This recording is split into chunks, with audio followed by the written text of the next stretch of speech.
In the deserts of Arabia, an insurgency war was raging years before I got to France. Tribes of Bedouins had united to fight a war that was very different from the one we fought in the trenches. Using small, mobile units, they challenged the might of an empire, and they were rallied around the ideas of a single, influential warrior. Ideas of freedom and change.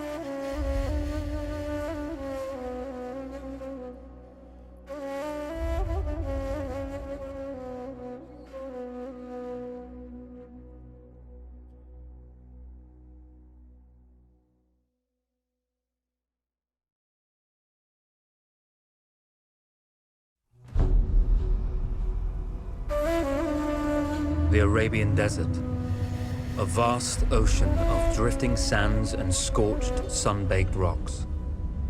Beneath these endless dunes, oil, the lifeblood of our new mechanical century. For more than 400 years, the Ottoman Empire has ruled these lands, controlling all that's to be found here. But the Ottomans do not rule unopposed. Small bands of Bedouin rebels have united to overthrow the empire. They strike without warning and then vanish into the desert. Fighting alongside them is a lone British officer whose exploits have earned him wide renown. The world has taken to calling this man Lawrence of Arabia. In the desert, you rely on good planning, but you also hope for a dash of luck. And luck was with us when we learned of a recently derailed Ottoman train carrying a most interesting piece of cargo.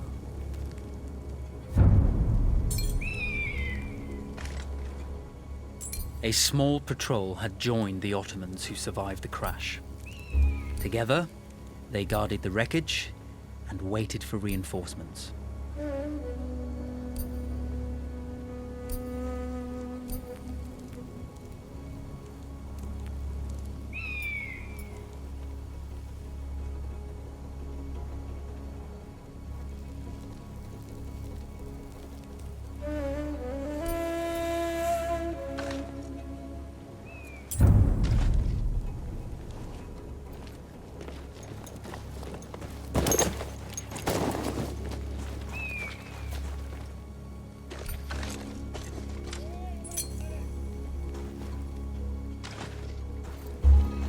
A lone fighter has just one advantage over a large enemy force.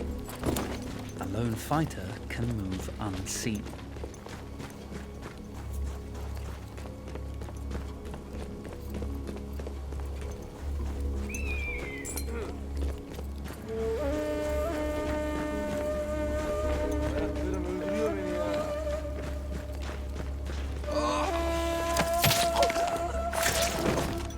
The tribesmen fought unconventionally, using weapons they knew well. Endurance, individual intelligence, and courage were their primary assets.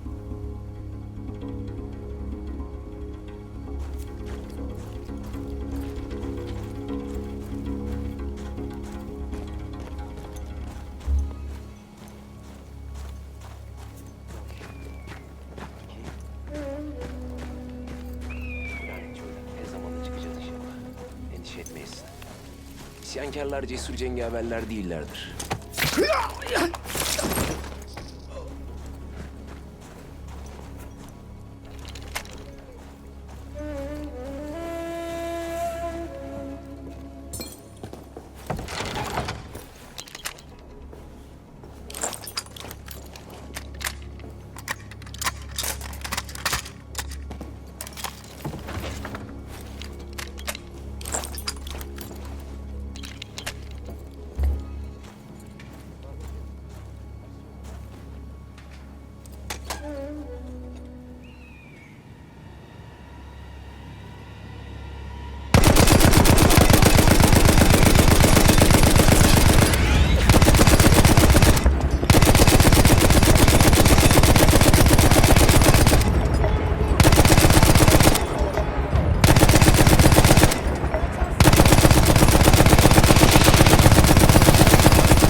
Tamam.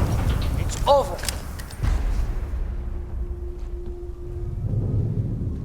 Well, you did not think we would be fast enough to catch you here, did you? Lawrence of Arabia.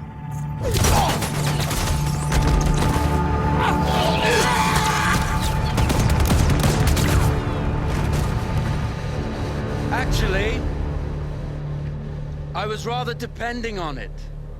Lawrence. Well, this is very clever. Now the hunter becomes the hunted. So who might you be? How enchanting you are, my dear. Ahmed. I'll show you enchanting. If it weren't for you, I'd be free. Free, is it? You'll be free when you're dead. And I'm happy to tell you, the Empire intends to grant you all this freedom very soon. Even now, an engine of destruction scours this desert, obliterating your allies, your families, your homes. Soon there will be nowhere to run. Nowhere to hide. Soon all that you know, and all that you love, will be ashes. You will all be free to die. Oh. You animal! Zara.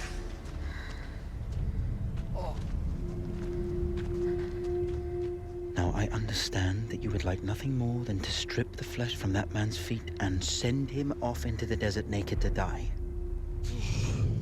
But think about it. You're right. I'm sorry. My friend here, she can be a little brusque. You're going to tell me how to lie to your train so we can lure it into a trap and destroy it. Impossible. To even begin to talk to that train, you would need an entire book of communication codes. Oh, like this one, you mean?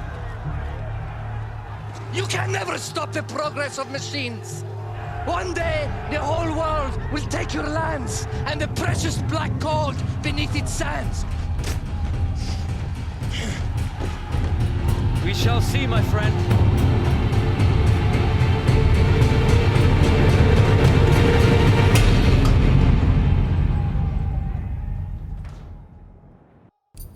Of course, obtaining the codebook was not enough. To destroy this Iron Dragon, this Canavar, as the Ottomans had named it, we had to send it 3 encrypted messages telling it to stand down. There were Ottoman outposts scattered along the railroad tracks. The commanders there carried high-priority message capsules. We had to use those to send our orders. Infiltrating the village wouldn't be easy. A full detachment of Ottoman soldiers had occupied it. The Ottomans had chosen an isolated location for their desert outpost. It seemed lightly defended. It was also well stocked with arms and equipment. The ancient ruins were all that remained of a civilization now lost to time.